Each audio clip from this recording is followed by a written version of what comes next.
Eccoci qua ragazzi, salve a tutti, bentornati sul canale e benvenuti in questo nuovo contenuto con le ultime in casa Napoli per quanto riguarda il calciomercato e ancora questa situazione Calaili. L'entourage gela l'Inter, rispettiamo la parola data al Napoli, andiamo a vedere cosa sta succedendo perché siamo in vantaggio e dobbiamo approfittarne. Il rinnovo di Spinazzola è ufficiale e andremo a leggere la nota dell'SSC Napoli e poi c'è un nuovo nome che a me gusta tantissimo, Muci, trequartista, esterno, alla sinistra, alla destra, andremo poi a vedere nel dettaglio caratteristiche tecniche e collocazione tattica. È un calciatore che in prestito al Trabzonspor ma è del Besiktas, che potrebbe fare veramente bene per quanto mi riguarda nel Napoli di Allegri. Fatemi sapere la vostra qui sotto nei commenti, se vi va iscrivetevi al canale attivando la campanellina e se vi piace il video un bel like, fa piacere al sottoscritto. Adesso rompiamo anche il microfono e poi diciamo da una mano all'algoritmo se volete proprio metterlo questo like, così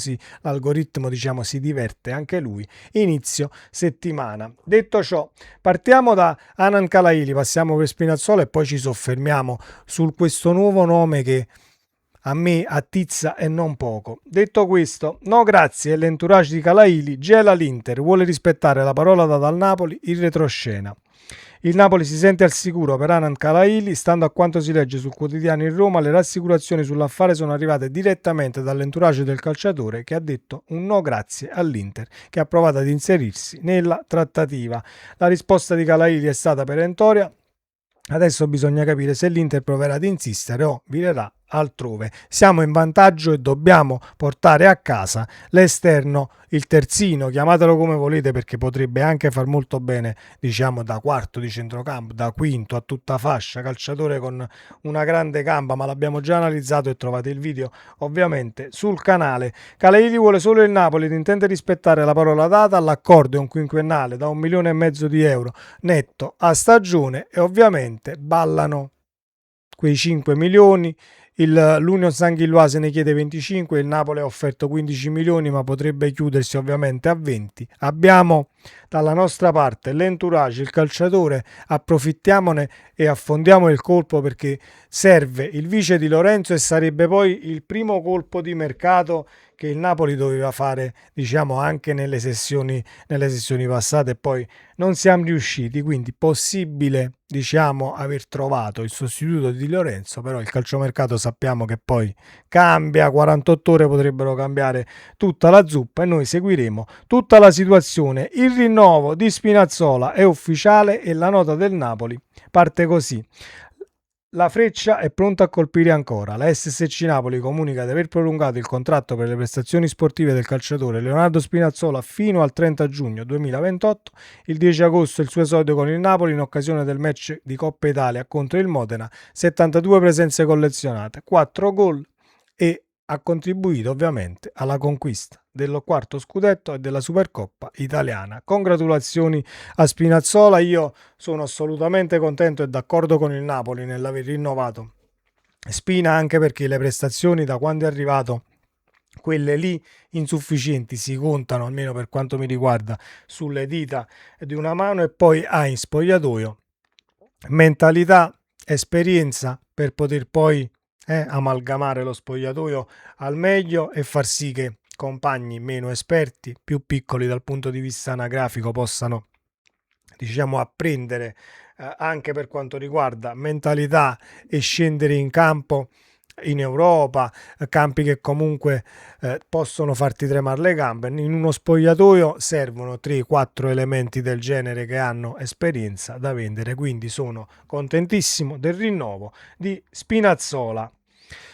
Ultima ma non ultima, ovviamente l'ho messa in successione perché vi volevo soffermare un attimo su questo nuovo profilo. Io ieri, scrollando sui social, ho letto che il Napoli ha fatto un'offerta di 16 milioni per Muci, trequartista, alla destra, alla sinistra. Andiamo a vedere come si muove e dove potrebbe rendere meglio. Il calciatore che è in prestito al Trabzonspor ma è del Besiktas e quindi si può, diciamo, appianare una situazione col Besiktas, visto che si sono presentati anche con un contratto da 4 milioni e mezzo all'anno per quanto riguarda Anghissà, e quindi trovare la quadra sia in entrata e sia in uscita. Ma noi ovviamente non sappiamo più di questo, ne andiamo a studiare le caratteristiche dal punto di vista tecnico, perché nel Napoli di Allegri, visto che sto facendo anche un'analisi tattica molto ampia, andando a scovare nel passato dell'allenatore e vedendo le caratteristiche della rosa del Napoli,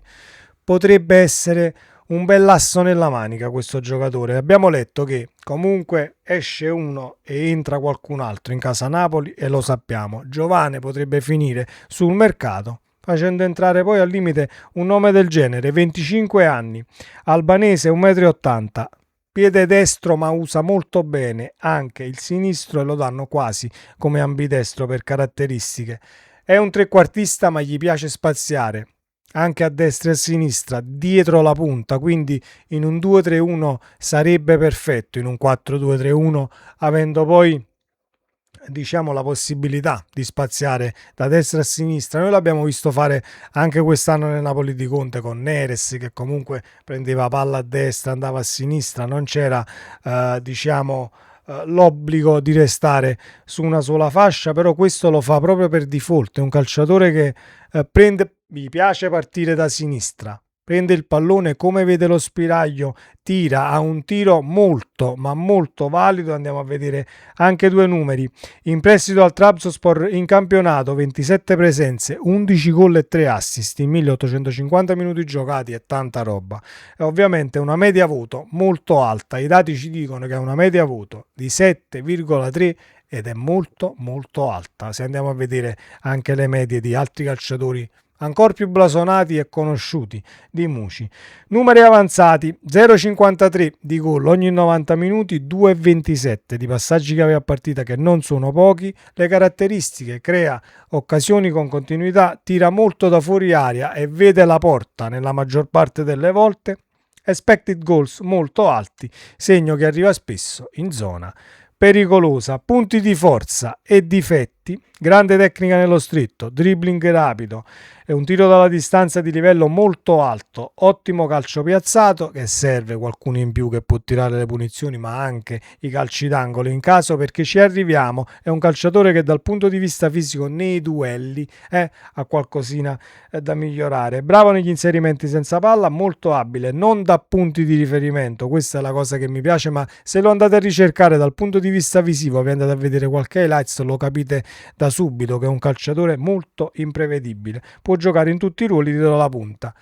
Punti negativi, difetti oppure diciamo situazioni che potrebbero migliorare: non è un esterno di fascia che salta costantemente l'uomo, fisicamente nei duelli non è grossissimo, è esile anche se alto, 1,80 m, e quindi qualche problema nei duelli dove non è dominante.